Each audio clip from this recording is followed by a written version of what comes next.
de Sentient City, ¿no? Que básicamente es un poco la idea de hablar de cómo la tecnología,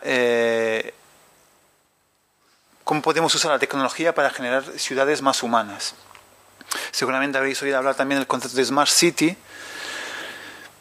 que a mí me gusta menos porque quizás se pone demasiado el acento en la tecnología y menos en las personas.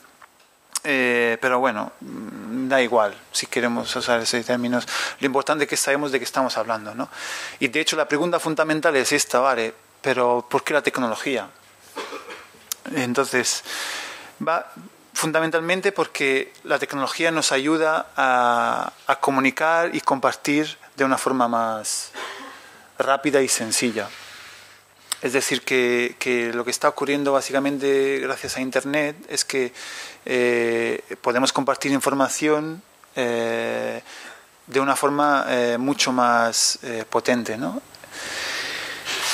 Y ahí también llega otra pregunta que a menudo me hacen, ¿no? Dice, vale, pero si desaparece Internet, ¿qué pasa? Que de repente nos volvemos todos monos y no somos capaces de hacer nada. Pues, o de qué ha valido, ¿no?, lo que estamos montando si de repente a lo mejor hay una crisis mundial de la energía y no podemos... Porque Internet, por cierto, consume un montón de energía. Eso no se sabe nunca, no lo tenemos en cuenta. Y consume un montón de territorio también.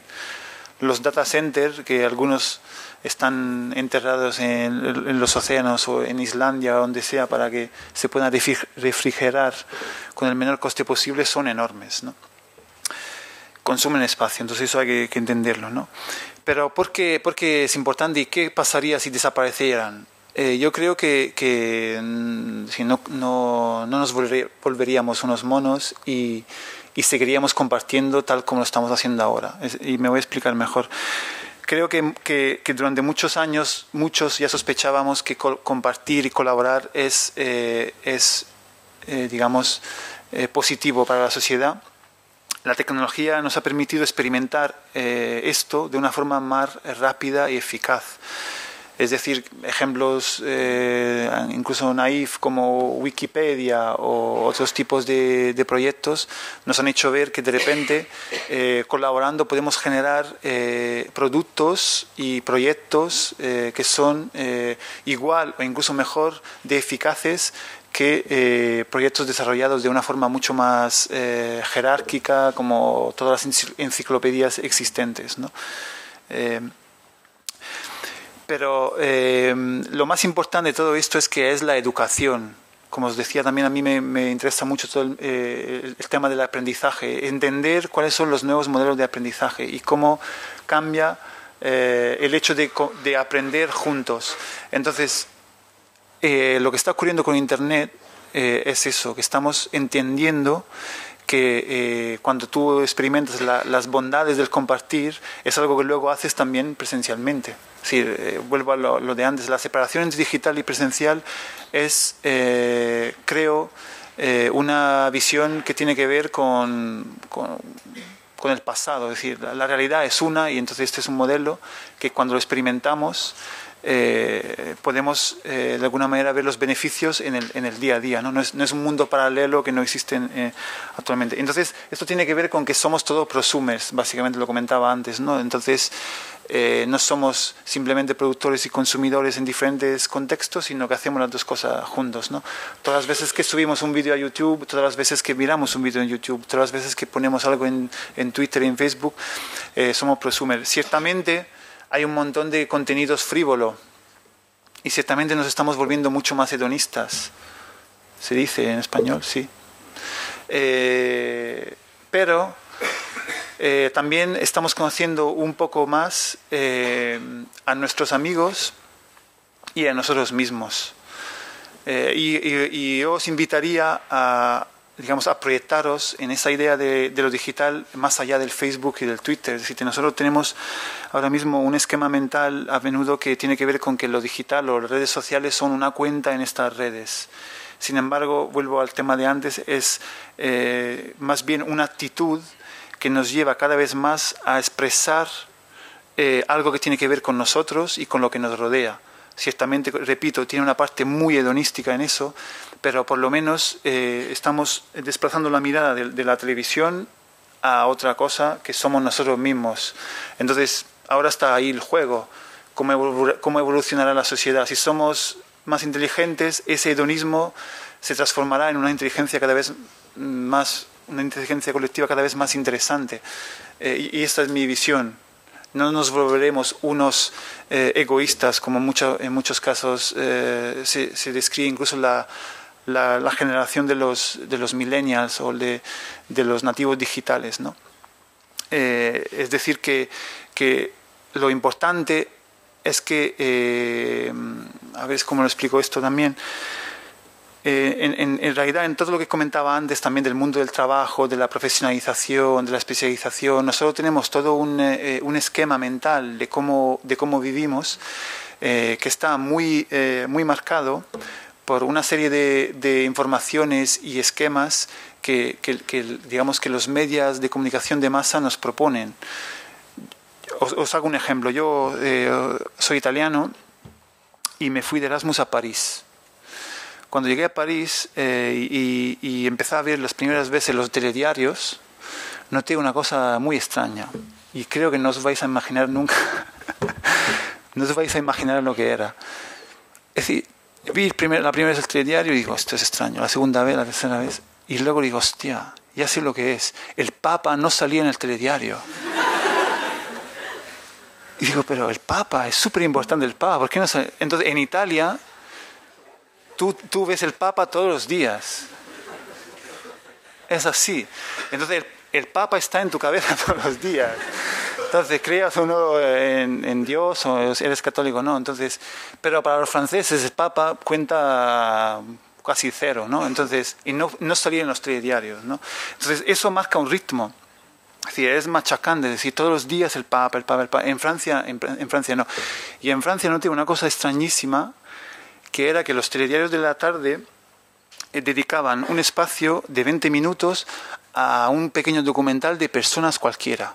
Es decir, la equivalente de la 2 en España, que hay en Francia, lo que hacía, yo creo que lo seguirán haciendo, no lo sé, pero cogía a una persona y entonces durante 20 minutos te contaba qué hacía esa persona. Entonces, claro, era un poco extraño, pero digamos que era un poco esa idea un poco que es muy francesa digamos de un poco del pueblo, ¿no? Que hace sus cosas, de dar importancia a las profesionalidades de la gente. De hecho, además en Francia es muy interesante porque todas las profesionalidades artesanales, por ejemplo, siguen siendo muy bien vistas, ¿no? No solo las profesionalidades que tienen que ver con la especialización académica, ¿no? Pero bueno, entonces, para volver a lo que decía antes, ese machaque que nosotros hemos recibido para los medios de comunicación es súper importante, nos condiciona muchísimo, queramos o no. Entonces, ahora con esta comunicación horizontal, el machaque se está desplazando en ese hedonismo, ¿no? Que hay que admitirlo, que hablamos mucho de nosotros mismos y queremos proyectar una imagen de nosotros mucho más bonita de lo que somos, pero por lo menos estamos hablando de nosotros mismos y no del Papa. Con todo el respeto, yo no soy personalmente religioso, pero no estamos hablando del Papa, ¿no? Es decir, que eso para mí es muy importante y creo que en los próximos años se va a notar cada vez más. Es decir, que la capacidad de intercambiar información entre nosotros para entendernos un poco mejor nosotros es importante, ¿no? Esto ya os lo he comentado. Básicamente entendemos que nuestra identidad, lo digital y lo presencial forman parte de una misma identidad, ¿no? Es decir, que esa idea de que existe lo digital y que es algo extraño, o digamos, hay que tener en cuenta también una cosa, que es que, a ver cuánto tiempo tengo, sí, cuando digamos que el mundo digital es algo bastante reciente, ¿no? Y el problema de las tecnologías en general es que cuando se instauran, la ética que se genera alrededor de ellas es algo que vamos construyendo sobre la marcha, ¿no? Por ejemplo, yo recuerdo cuando se empezó con los móviles, tardamos un poco en generar una ética que nos decía que a lo mejor si estás cenando con unas personas y de repente contestas al móvil, no sé si está bueno o no, si es respetuoso o no, ¿no? y todavía no está muy bien claro. Pero claro, como era una tecnología que crecía, se desarrollaba prácticamente en nuestras manos, no sabíamos muy bien cómo comportarnos, ¿no? Y eso pasaba también con los primeros teléfonos en casa, ¿no? Que no se sabía muy bien cuál era el espacio que tenía que tener el teléfono, cómo se tenía que... Bueno, toda una serie de comportamientos que están asociados con la tecnología. Entonces, con la identidad digital pasa un poco lo mismo, que es que nosotros todavía no tenemos muy claro qué es. Y las instituciones que oficialmente generan la educación acerca de la sociedad no lo entienden en la mayoría de los casos, ¿no? Por ejemplo, la identidad digital tiene una dimensión temporal muy peculiar, que es la unión entre el pasado y el presente. Entonces yo hago siempre este ejemplo. Vosotros, si yo ahora os podría soltar cualquier burrada sobre mí, sin acceso a la identidad digital, nadie de vosotros podría saber si estoy mintiendo o no. Pero con un móvil acceso a internet, en 2 segundos sabes si estoy mintiendo sobre grandes cosas. Cosas más privadas no, pero dónde he nacido, cosas de esas. Yo qué sé, puedo decir que si de repente os digo he nacido en Brasil, me vais a pillar enseguida, ¿no? Aparte por el acento, pero podría engañar a lo mejor con el acento aprendiendo, ¿no? Pero entonces el pasado está siempre presente, ¿no? Entonces, sin embargo, en la dimensión presencial yo os puedo proyectar algo de mí que yo decido en este momento. Todo lo que he hecho antes, ahora mismo, no cuenta, porque yo os proyecto, ¿no? Entonces, y eso tiene diferentes implicaciones. También empiezan a hacer herramientas que evalúan, digamos, la fiabilidad de una identidad digital, pero lo que es importante es cuál es la repercusión de esta idea de la identidad digital en las ciudades. Que os recuerdo que estamos hablando de ciudades y yo parece que voy por un lado u otro, pero al final estamos hablando de ciudades, ¿no? ¿Qué conlleva el hecho de que exista una dimensión digital con respecto a las ciudades y a los territorios, a los lugares? Pues aquí os quiero comentar una anécdota también curiosa, le orecchiette di Bari. ¿Cuántos de vosotros saben qué son le orecchiette? Ninguno. Bueno, 2 o 3. Pues le orecchiette son una pasta típica de Bari, que está en el sur, en el Tacón de Italia, en la Puglia. Y entonces, os cuento la anécdota. Tengo 2 amigos que viven en París, son italianos y han montado un proyecto que consiste en hacer talleres para enseñar a la gente a hacer pasta hecha en casa, ¿no?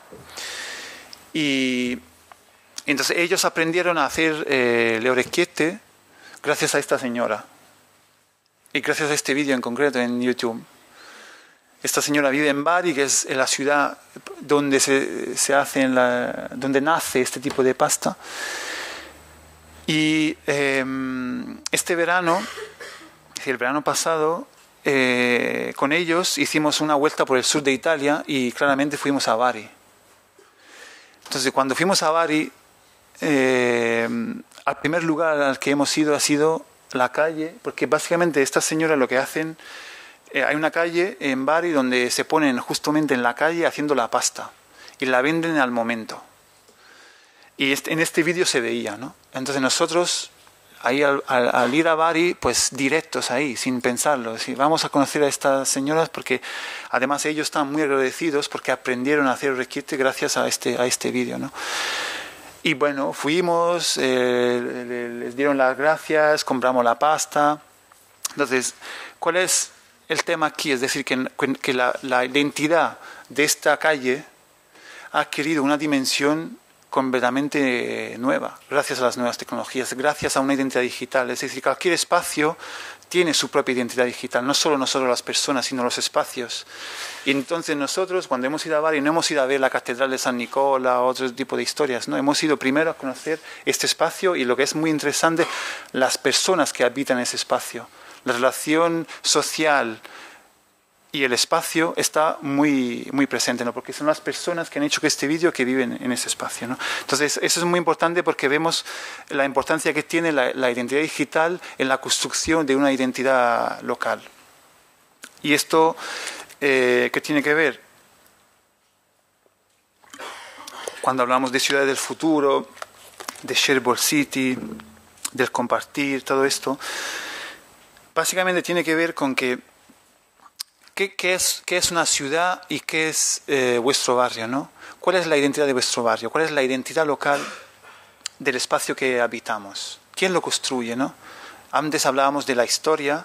Existe siempre una historia, un legado de la ciudad que nosotros tenemos y está allí, ¿no? Pero curiosamente lo que está ocurriendo es que hoy en día nosotros no estamos siendo protagonistas de nuestras propias historias. Es decir, nosotros hemos entendido que la ciudad es algo que heredamos y que usamos. Y luego en su gestión delegamos, ¿no? Pero no hemos dejado de pensar en la ciudad como algo que ocurre en el campo de la cebada, que se construye todos los días. Esa percepción de elegir a construir. La ciudad, el barrio en el que estoy, se construye todos los días, no solo materialmente, sino socialmente, ¿no? En el momento en que nosotros estamos todos en nuestras casas, la identidad del barrio es algo que simplemente es historia, que nosotros usamos, que nosotros, digamos, aceptamos, a veces no aceptamos ni siquiera. No sé si me explico, por ejemplo, todo el tema del marketing urbano, ¿no? Es decir, nosotros de repente estamos aceptando una idea de ciudad que nos viene proyectada y desarrollada desde arriba o desde algunas corporaciones o lo que sea, ¿no? Es decir, los ayuntamientos deciden, yo me quiero posicionar como la ciudad del mar, como la ciudad del Mediterráneo, como la ciudad del textil, como la ciudad... y entonces construyen una identidad que nosotros aceptamos por osmosis casi, ¿no? Lo aceptamos, ¿vale? Y si no nos gusta, vamos a ver si hay otra gente que propone una ciudad diferente y les votamos, en ese caso políticamente, o les compramos, ¿no? Pero no somos nosotros los protagonistas de esa construcción. Entonces, a lo que voy es que en el momento en que nosotros volvemos a hablar con nuestros vecinos, como ocurre en Bolonia con este proyecto de la Social Street, nosotros volvemos a ser protagonistas de la identidad digital de ese espacio, de la identidad local, perdón, de ese espacio, ¿no? Y como hemos visto, esos procesos pueden aprovechar la dimensión digital para ser cada vez más eficaces, ¿no?